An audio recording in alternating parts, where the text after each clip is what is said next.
Video viral, pengendara motor curi pakaian dalam wanita dari jemuran terekam warga.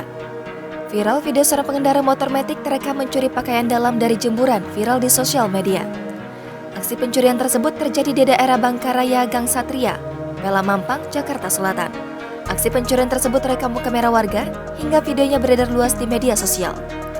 Terekam seorang pelaku mengendarai motor metik berhenti di sebuah gang perkampungan dan mengambil jemuran pakaian dalam wanita. Pelaku tidak sadar aksinya tersebut direkam oleh warga. Pada video, pelaku berbadan besar dan mengenakan pakaian serba hitam. Pelaku juga beraksi ketika masih di atas motor metik, yakni Honda Vario 125. Dengan santai, pria itu mengambil pakaian dalam wanita yang sedang dijemur.